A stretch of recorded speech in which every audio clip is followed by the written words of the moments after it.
Well, here I am again. I'm still alive. I just haven't done any videos in a while. I've been working on a customer's job, and it's a El Camino Chevrolet guy. And I didn't think it'd be much to look at. I'll give you a quick look and show you what I've taken all my time doing. All right. Let's have a walk through. This is it. I didn't do much in the way of any kind of videos with it earlier, but I had to do body work, put floors in it, and I think the guy was using it to haul cinder blocks or something because it was, she was pretty rough. And this is the dirtiest place in the world. You can see the dirt on the roof, the dust, you know. So I needed to cover it up, but I haven't had a chance to even do that. I've been trying to take care of all the little itty bitty things on it. I had to put all the interior in it. He wanted new seats, so I had to recover all the seats, and of course put carpet in it. Oh boy. And I got to do the overhead as soon as he gets me the overhead. And of course the door panels look like, like you put them in some mud puddles and then let them sit for a while. So I had to scrub the daylights out of those. But I actually got them to look pretty good. Good enough. But the guy wants to replace all the little itty bitty pieces of chrome that have little dings in them. There's a little ding there, and where is it? There's a little ding right there. But if that's what he wants, then get me the chrome and I'll put that sucker on. You could see it, just a little dent. But I had to get in the back here, and like I said, it looked like it was hauling cinder blocks. And it had bends and dimples and just a little bit of everything. And I said I can only get it so good because it's too bad to spend a lifetime working on it. But it came out okay, I think. I've got to take the bumper off yet because this rubber's bad. And of course the bolts are rusted out on the bottom. And I got to get in there with either a saw or an impact and knock the bolts out. And there's about 10 of them holding the bumper on. They got little metal clips, and of course they're about half rotted because you got to have the bumper off to replace the rubber. And we're going to put new taillights in it. But I would say overall, she's looking okay.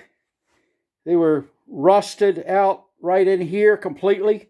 And I had to build all this section in here.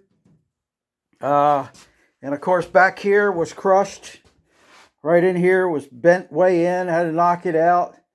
It's just a whole bunch of little dings and bends. But I had to strip the whole car, take all the chrome off of it, and dismantle it. Basically, a lot of work for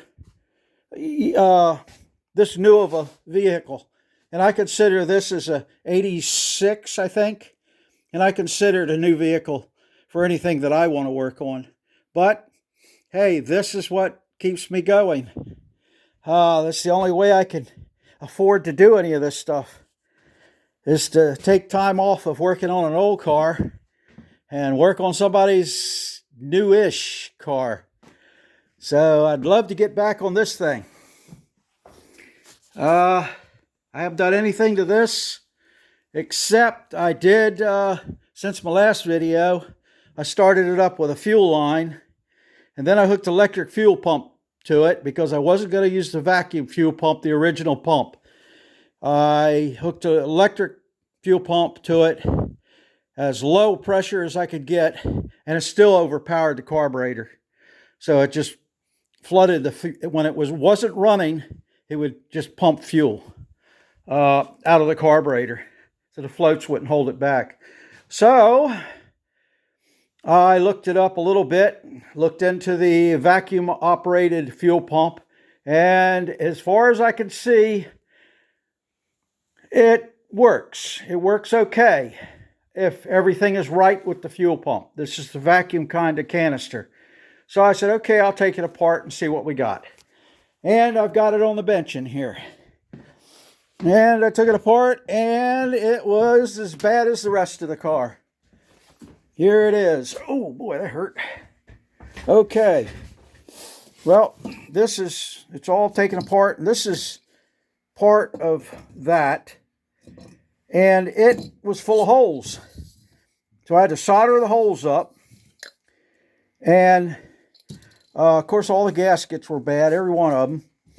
And I painted it with gas tank sealer once I soldered the holes up, because it was pitted badly. And it probably wasn't long before it had another hole in it. But now that's okay. And this here is the housing for it. You can't see anything in there, it's so dark. But in the bottom, this area through here, where it's all soldered up, it was rotted out and full of holes. I mean, it had a hole I could stick a pencil through. So that's how bad it was rotted. And I thought it had a couple of little pinholes in the housing somewhere.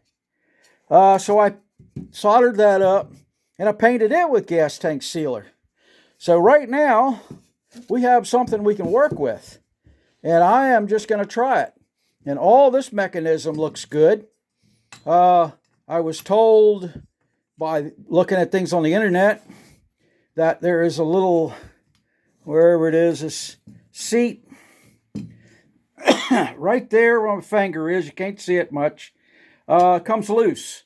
And you need to check that once in a while.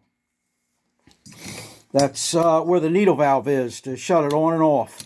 They say that'll float and come loose, and it just ride up and down with the needle valve.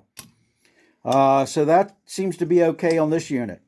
So I'll make some new gaskets, put this turd back together, and I think what I'm going to do, because they say you can take it apart and, to put fuel in it when you let it sit.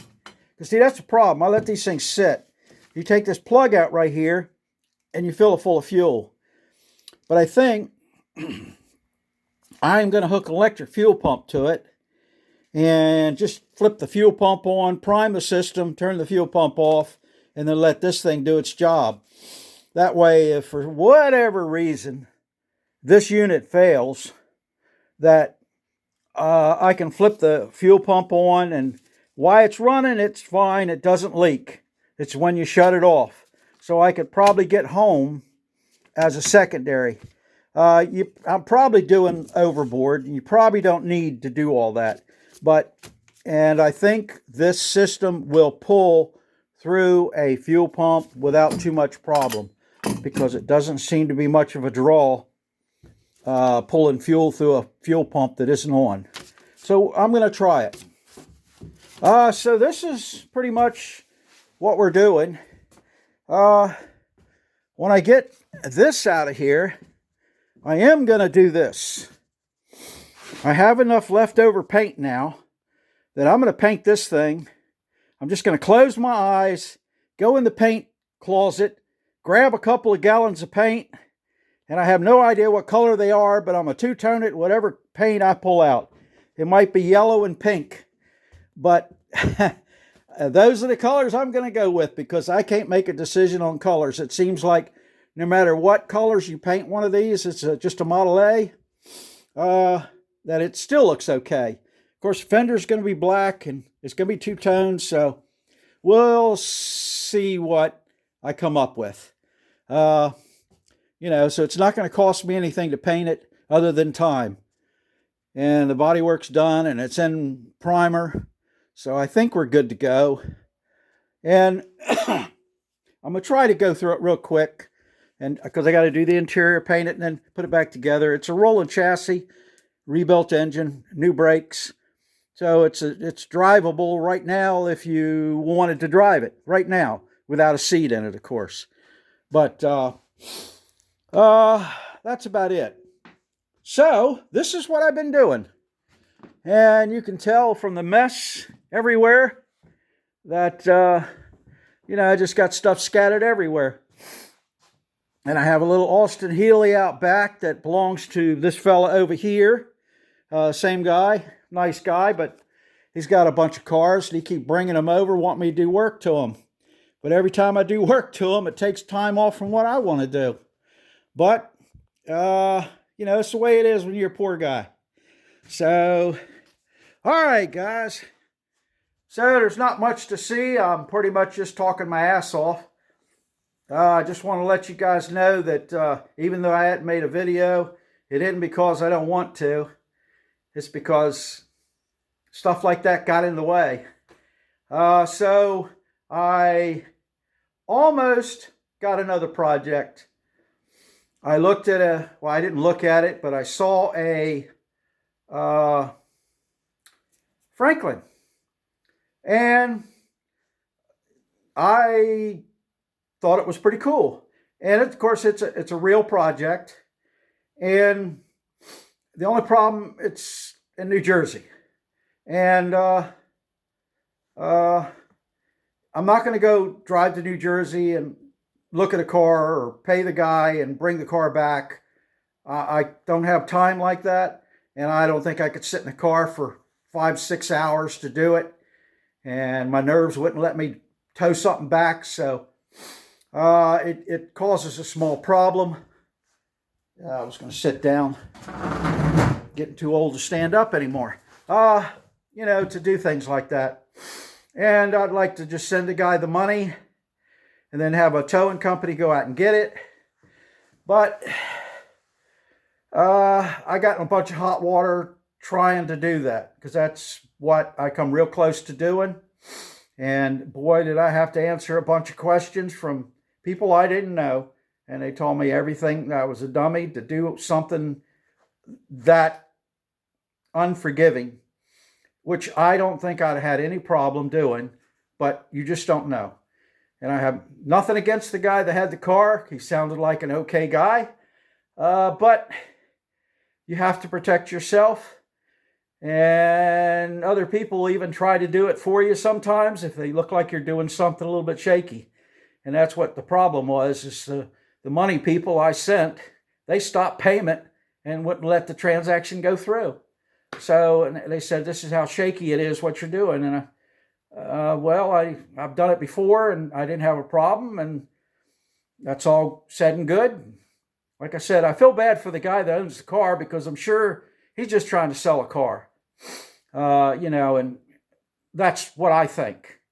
And I probably wouldn't have had a problem, but it's still borderline as far as doing something like what I wanted to do, because there's no title to the vehicle. I've never met him. And if you get in a situation like that, you can possibly have problems if the other party is borderline. Like I said, I do not believe this guy was borderline at all. I think he seemed like an okay guy talking to him. I talked to him many times on the phone, of course, and a friend of mine actually called him up and talked to him also. But I was really trying to do it around corners and without my wife knowing about it, sort of maybe. And then, once it went sideways, my wife found out, and I got 3 or 4 cars sitting in the front yard now that are projects. And I figured, well, I've got to go to sleep, so I better not do this. Because she said she was going to kill me with a spoon. So I figured, okay, well, so much for that car. But that's the way things go. If you can't drive to a car and pick it up, which I don't know how far I want to go out into the wilderness to buy something, because I do have a lot of projects right now. So I think I'll just stick with what I have and finish those. And then if I feel like I can still work on cars, because I got 5 cars to do, and it gets too easy to get up on the porch and sit down. So, all right, guys, I'm still talking too much. All right, there's not much to see here. Look away. So I guess I'll wait until I actually get something happening, get this car over here finished, which won't be long, because I am going to start building the wooden car I wanted to do in here on the frame with a big block Chevy in it and stuff. That's coming in here as soon as this job goes out.